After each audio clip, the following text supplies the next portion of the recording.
Hello bachcho, let's read this question. The question says that which of the following does not have the dimensions of time? RC, L by R by L or under root LC. We have to choose the correct option. तो आइए बच्चों इसके लिए सबसे पहले हम की concept को डिस्कस कर लेते हैं। यहाँ पे हमारा जो की कंसेप्ट होगा वो बेसिक की कंसेप्ट होगा जिसमें कि हम डायमेंशंस का यूज़ करेंगे और जो हमारी गिवन क्वांटिटीज़ हैं उन्हीं के डायमेंशंस का यूज़ करेंगे। जैसा कि आप ऑप्शन में देख रहे हैं कि यहाँ पर हमें आर सी एल ये सारे जो क्वांटिटीज़ हैं उनके बारे में गिवन है। कहीं पर आर सी मल्टीप्लिकेशन में है, कहीं पर आर और एल रेशो में है और कहीं पर एल सी जो है वो रूट के अंदर है। तो यहाँ पे हमें सभी के डायमेंशंस पता होने चाहिए। तो फर्स्ट ऑफ ऑल जैसे हम अगर आर की बात करें तो व्हाट इज आर? आर जो है वो है रेजिस्टेंस और अकॉर्डिंग टू ओम्स लॉ ये होता है V अपॉन आई के बराबर। तो चलिए सबसे पहले हम इसी का डायमेंशन कैलकुलेट कर लेते हैं। फॉर V अगर मुझे डायमेंशन कैलकुलेट करना हो दैट इज पोटेंशियल इसके लिए, तो ये हम W बाय क्यू से यानी वर्क बाय क्यू, क्योंकि यूनिट चार्ज को पर्टिकुलर पॉइंट तक लाने में जितना वर्क डन करना होता है that is known as the potential at that point.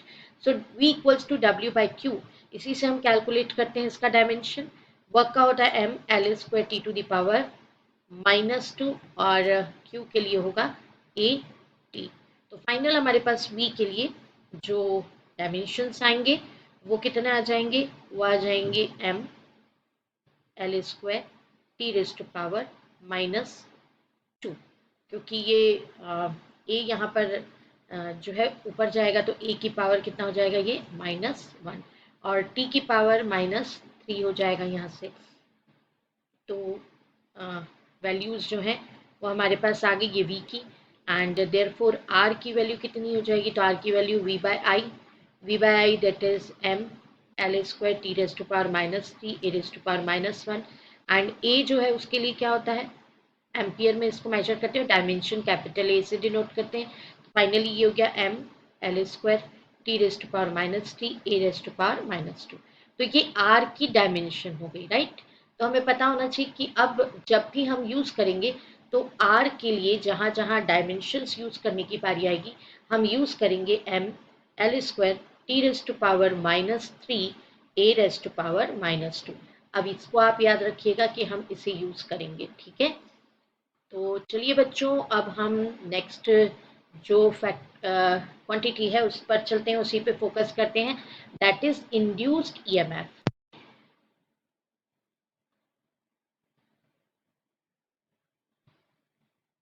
पहले हम इंड्यूस्ड ईएमएफ को देख लें, तभी हमें एल का जो वैल्यू है वो पता चल पाएगा। तो एल के लिए फोकस करना है, L that is inductance of coil. तो चलिए देख लेते हैं इसको। यहाँ से एल का वैल्यू हो जाएगा E into D T by D I and now L is equals to W by Q। ये इंड्यूस्ड ईएमएफ के लिए W by Q आया है एंड ये dt है और ये di है, राइट? कैलकुलेट करेंगे इसको भी हम। तो फाइनली इसको कैलकुलेट करना है बच्चों। Q जो है उसके प्लेस पर भी हमें क्या लिख लेना है ये हम समझ लें। ये Q जो है इसके प्लेस पर हम क्या लिख सकते हैं? तो हम इसके प्लेस पे लिख सकते हैं I into time T into D I. अब देखिए डायमेंशंस लिखना है तो वर्क की dimension m L square T to the power -2, time को लेकर के तो t है, देन अपॉन में आया I के लिए a, फिर टाइम के लिए t और फिर I के लिए a। ये टाइम टू टाइम तो कैंसिल्ड हो जाएगा एंड L के लिए डायमेंशंस जो आएंगे वो आपके पास आएंगे m L square T raise to power -2 A raise to power -2। तो ये L के लिए डायमेंशंस हो गए बच्चों। आपको इसके डायमेंशंस भी याद रखना है क्योंकि जो ऑप्शंस हैं उनमें कैलकुलेशन करने के लिए ये आपको काम आएगा। नेक्स्ट हम कैलकुलेट करते हैं dimension for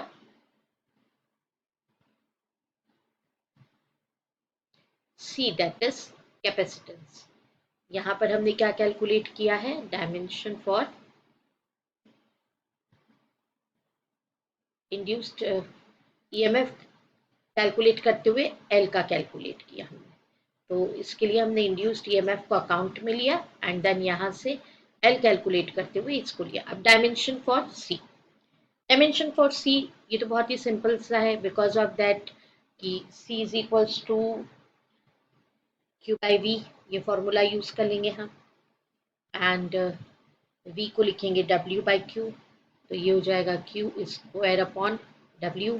it is very very simple now, because of that a के लिए q के लिए आ जाएगा a square by T square, क्योंकि q स्क्वायर है इसलिए, and divided by m l square T raise to power -2, ये वर्क का है। तो फाइनली जो हमें मिला फॉर c डायमेंशंस हुए m raise to power -1, l raise to power -2, t raise to power 4 and a raise to power 2।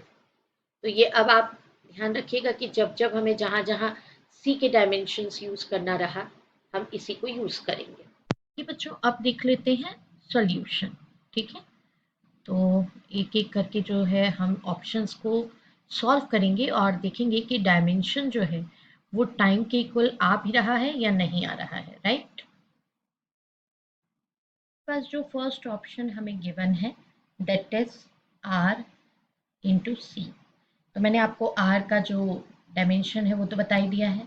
तो r into सी का डायमेंशन कैलकुलेट करते हैं। पहले r का dimension m l square T की power -3 a raise to power -2 ये use करेंगे, multiplication करेंगे c के डायमेंशंस का that is m to the power -1 l to the power -2 t to the power 4 और a टू दी पावर -2। आप देख रहे हैं कि यहाँ m की पावर +1 है तो यहाँ m की पावर -1 है, यहाँ l की पावर -2 है तो यहाँ l की पावर +2 है और यहाँ पे -2 है। यहाँ t की पावर -3 है, यहाँ पे t की पावर 4 है और यहाँ तो a की पावर -2 है, यहाँ पे a की पावर +2 है। ये वाला जो है ये पावर क्या है, ये +2 है। तो finally we get dimensions for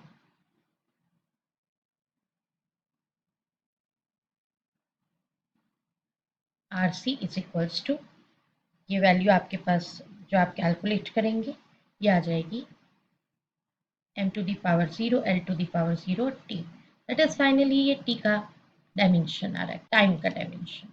next को सॉल्व करते हैं, दैट इज हम b को सॉल्व करने जा रहे हैं। तो इसमें हमें जो टर्म दिया है that is l upon r, l upon r के लिए l का dimension m l square T to the power -2 e to the power -2 and divided by dimension of r that is m l square t to the power -3 e to the power -2। ये जो cancelled हो रहे हैं वो तो आप देख ही रहे हैं एंड ये हो जाएगा t raise to power 3 -2 that is finally t।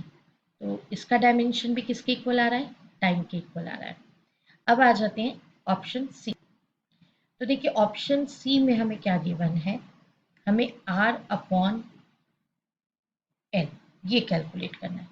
तो इसका डायमेंशन कैलकुलेट करना है, राइट। तो सिंस l बाई आर इसका डायमेंशन कितना है, t है, तो देयरफॉर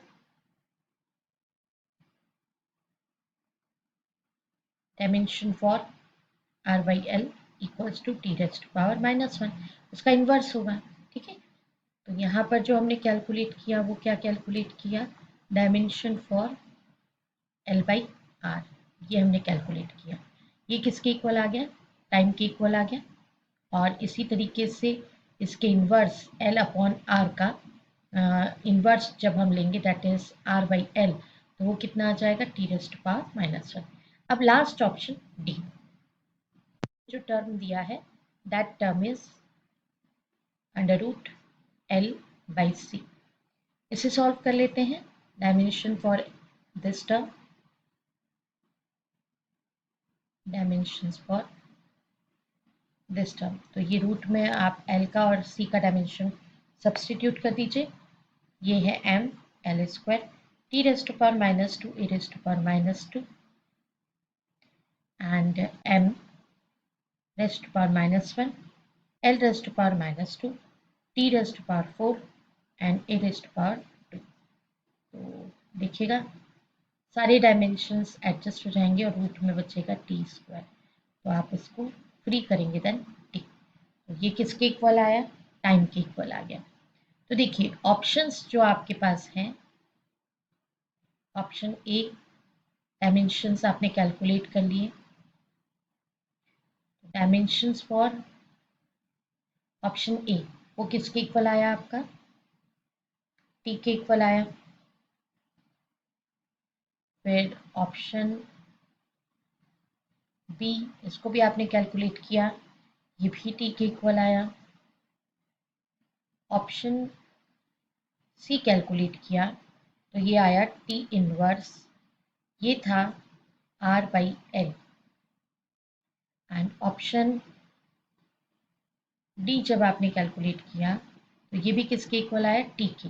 मीन्स टू से आपके पास कौन कौन से ऑप्शन, ऑप्शन ए बी और डी, इन सभी में टाइम डायमेंशन आ रहा है, टाइम के इक्वल डायमेंशन आ रहा है। बस केवल और केवल एक ऑप्शन सी है जिसमें टी की पावर -1 यानी टाइम का इन्वर्स डायमेंशन आ रहा है। तो ये जो ऑप्शन आया है आर अपॉन एन, ये डिफरेंट ऑप्शन है। और हमसे पूछा भी ये गया है कि which of the following does not have the dimension of time, that is option C, उसका डायमेंशन टाइम के इनवर्स है। So this is the right option. I hope you understood it well. Best of luck. Thank you.